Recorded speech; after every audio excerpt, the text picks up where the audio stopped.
En direct de Madrid, on va retrouver notre correspondant Romain Chauvet. Bonsoir Romain. Comment les Espagnols abordent-ils cette deuxième vague de chaleur de l'été ? Oui, eh bien, je vous dirais que c'est une nouvelle fois l'adaptation. Vous savez, les Espagnols adaptent déjà en temps normal leurs horaires en fonction du soleil, mais c'est encore plus vrai en été et lors de ces vagues de chaleur comme en ce moment. C'est assez particulier de se promener en après-midi dans les rues de Madrid ou de d'autres villes espagnoles. Elles sont quasiment désertes, si ce n'est quelques touristes. On nous dit également que de plus en plus d'Espagnols installent désormais l'air climatisé dans leurs habitations à force de voir toutes ces canicules s'intensifier. Et puis, en terminant, je vous dirais également que toutes les autorités restent sur le qui-vive en lançant des appels à la prudence pour les Espagnols, les nombreux touristes dans le pays, mais également surveillent de près les départs de feu parce que les risques d'incendie sont également extrêmement forts aujourd'hui et pour les prochains jours.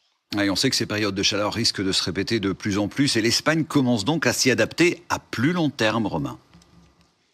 Oui, on parle de plus en plus ici en Espagne de cette nouvelle réalité. Alors on voit de plus en plus de villes qui s'y adaptent. C'est le cas par exemple ici à Madrid où on va construire une immense forêt autour de la capitale espagnole de 75 kilomètres. On va planter plus d'1 million d'arbres au cours des prochaines années pour offrir des espaces de fraîcheur aux habitants et aux visiteurs. On voit également des rues qui sont de plus en plus ombragées ici dans la capitale espagnole, notamment sur la Puerta del Sol, mais également du côté de Barcelone ou encore dans le sud de l'Espagne où il fait extrêmement chaud.